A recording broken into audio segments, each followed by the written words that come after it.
Another really, really important sort of lesson to take away from how we were able to mobilize people, how we were able to raise $500 million, was that we did not treat people like ATM machines. We didn't think that they were robots who were just going to respond when we told them to do something. That's not how human beings work. They're not like dogs who you can throw a ball and then they'll go chase the ball. That's not how it works. You have to inspire them. And you have to make it about something bigger than their pocketbooks. So one of our secrets was that we never actually made our fundraising appeals about money. We talked about participation. We talked in terms of being an author of history, playing a bigger role. So here's an example of an email that we wrote. We said, we're within striking distance of our goal of 1 million people. By the way, a lot of fundraisers say, we have a goal to reach $1 million. We never did that. We didn't care, actually, whether people were donating $5 or $20. What we cared about was how many donors we had, not how much they were giving. So our goal of 1 million people owning a piece of this campaign by March 4th.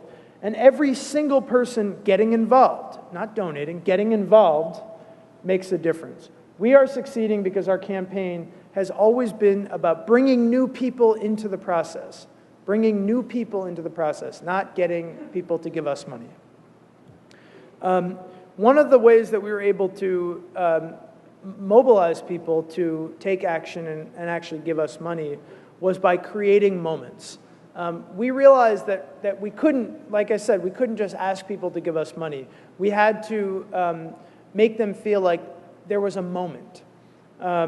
So when there was nothing happening in the news, we would create these moments. One of the moments we created was called Dinner with Barack. We said, you know, in the past, if you wanted to have dinner with a famous politician, you would have to donate thousands of dollars.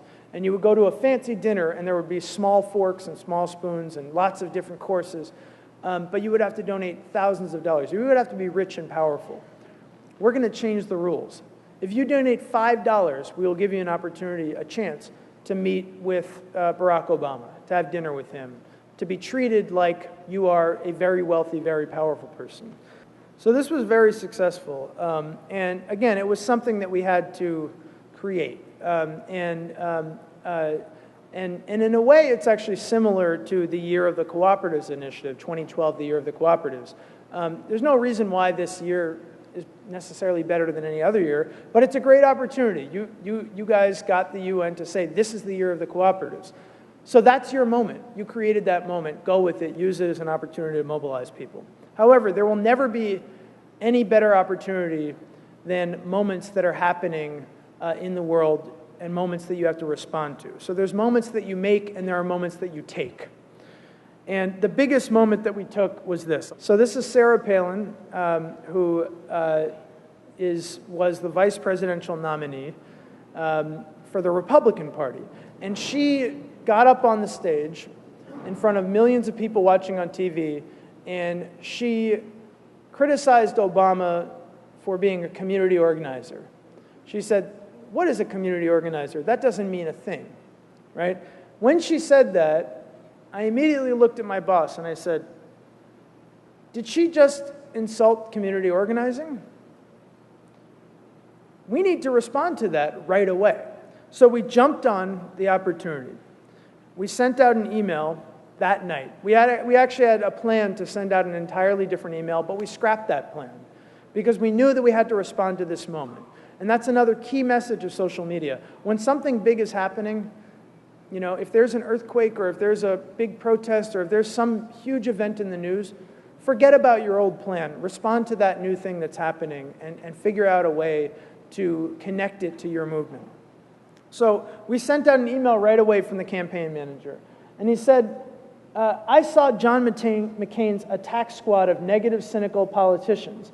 They lied about Barack Obama and Joe Biden, and they attacked you for being a part of this campaign. They attacked you. So we turned what Sarah Palin had said away from being an attack on just Barack Obama into being an attack on millions of people who are a part of the movement around Barack Obama. Now, we were able to raise $13 million in 24 hours off of this one email. And that is the most ever raised in history in one day. And the way that we were able to do it was we responded to that moment. But that moment meant something to our supporters because we had been spending months and months and months promoting the same message over and over and over again. You are a community organizer. You have the power to use social media and other technologies to go out and recruit your friends and your neighbors to build a powerful coalition for change. You are a community organizer. This campaign isn't about Obama the Messiah. This campaign is about you. This campaign is about your decision to emulate Obama's history as a community organizer and become a community organizer yourself.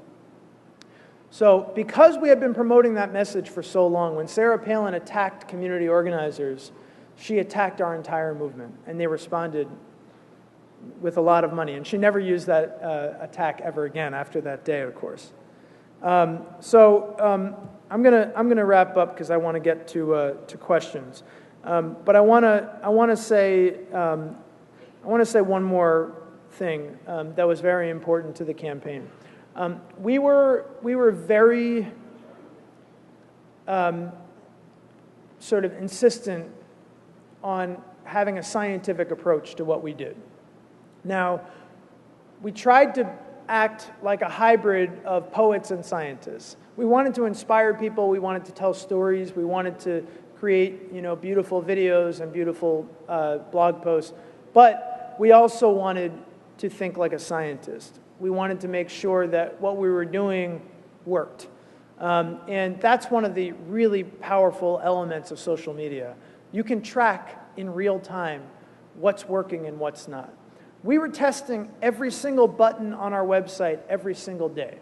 We had a team of scientists, including people who had left Google to come work for us, who were testing, okay, is it better to have a button that says donate or donate now?